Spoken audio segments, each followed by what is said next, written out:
आज मैं आप लोगों को पढ़ाने वाला हूँ पीएच वैल्यू क्या होता है, इसका खोज किसने किया था और किस सब्सटेंस का कितना पीएच वैल्यू होता है।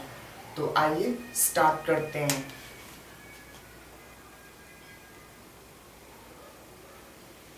PH value,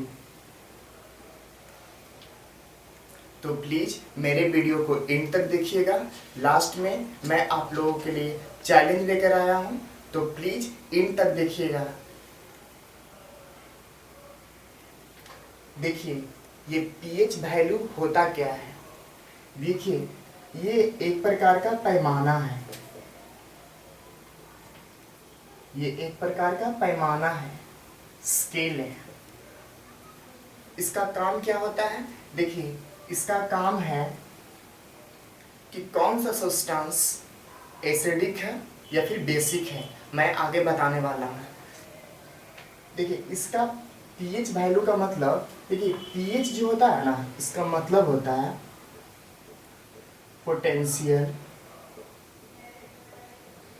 potential of hydrogen ion.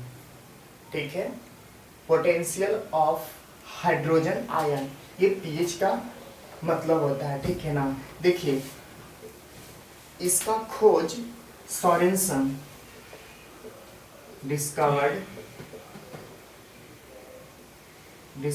Bye Sorensen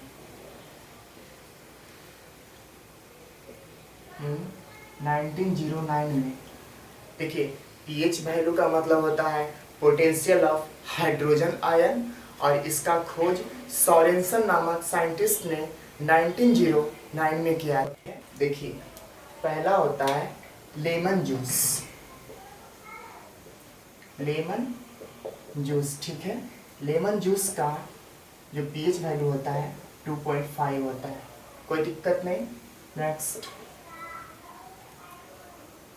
soda. देखिए सोडा का जो पीएच वैल्यू होता है वो 3 होता है। ठीक है,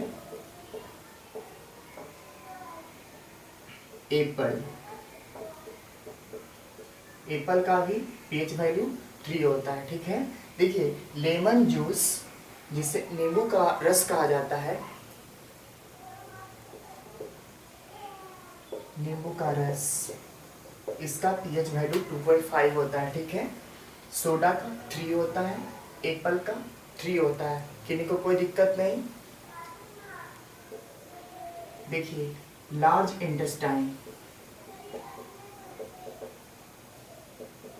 इंटेस्टाइन का जो पीएच वैल्यू होता है वो 5.4 होता है, किन्हीं को कोई दिक्कत नहीं। आपका पांचवा है मिल्क। देखिए मिल्क का पीएच वैल्यू 6.5 होता है। ठीक है ना, लेकिन अगर आपसे पूछ लिया जाए कि काऊ मिल्क का कितना पीएच वैल्यू होता है, तो काऊ मिल्क का पीएच वैल्यू, काऊ मिल्क का जो पीएच वैल्यू होता है 6.4 होता है। ठीक है, यहाँ पर समझिएगा। देखिए लार्ज इंटेस्टाइन का पीएच वैल्यू 5.4 होता है। ठीक है, मिल्क का पीएच वैल्यू 6.5 होता है। ठीक है, लेकिन काऊ मिल्क का पीएच वैल्यू 6.4 होता है। ठीक है ना, मिल्क का 6.5 होता है, काऊ मिल्क का 6.4 होता है। ओके, किसी को कोई दिक्कत नहीं। 7 है आपका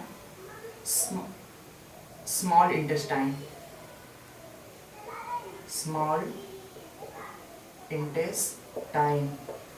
इसका 7.4 है।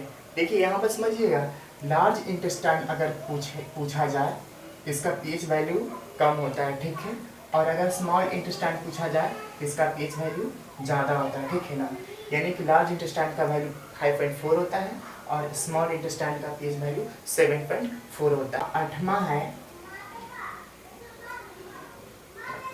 ब्लड। देखिए ब्लड का पीएच वैल्यू 7.4 होता है, ब्लड का पीएच वैल्यू। 9 आपका है हेल्दी स्किन।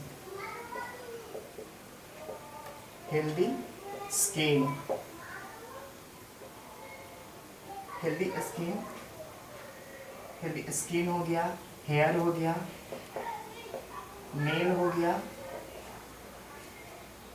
इसका जो पीएच वैल्यू होता है वो 5.6 होता है, ठीक है।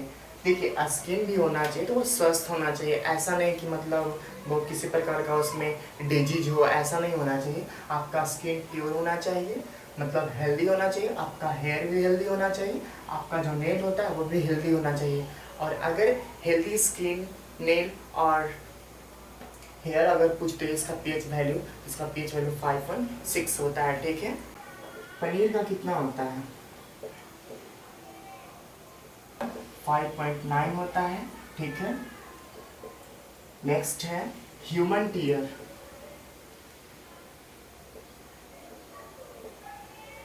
Human tier,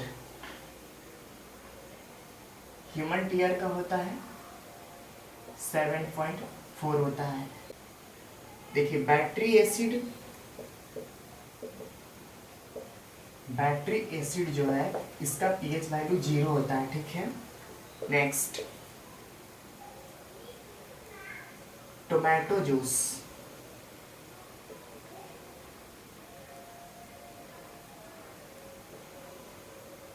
tomato juice juice का 4.1 होता है। टोमेटो जूस का 4.1 होता है, ठीक है।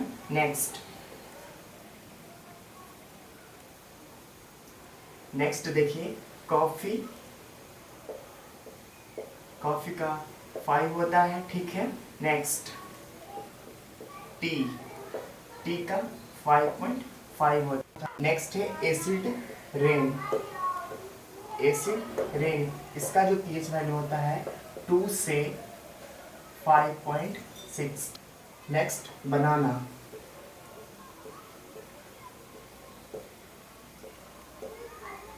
4.5 to 5.2 है, ओके। Human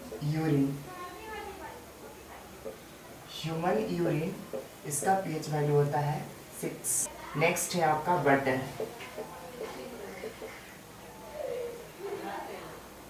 6.1 to 6. वाइन का 3 होता है। नेक्स्ट आपका है विनेगार का मतलब सिरका होता है, इसका पीएच वैल्यू 4 होता है। कि आप लोगों का चैलेंज क्या था? चैलेंज आप लोगों का ये था कि जो स्लेवा होता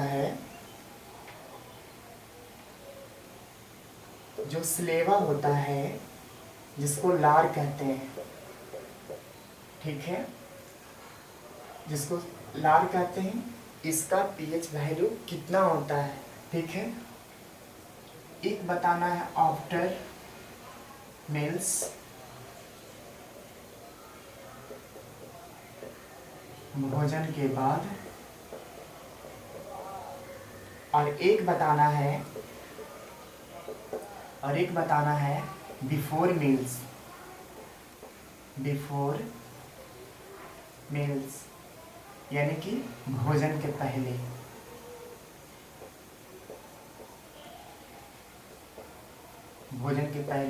देखिए आप लोगों को बताना है, कमेंट बॉक्स में बताना है आप लोगों को कि जो स्लेवा होती है ना, जो स्लेवा होती है ना, जिसको लार बोलते हैं, इसका पीएच वैल्यू कितना होता है। खाना खाने का बाद और खाना खाने से पहले इसका पीएच वैल्यू बताना है। मैं उम्मीद करता हूँ कि आप लोगों को अच्छे से समझ में आ गया होगा। तो प्लीज़ मेरे वीडियो को लाइक कर दीजिए, शेयर कर दीजिए और चैनल को सब्सक्राइब कर दीजिए। फिर मिलते हैं नेक्स्ट वीडियो में, तब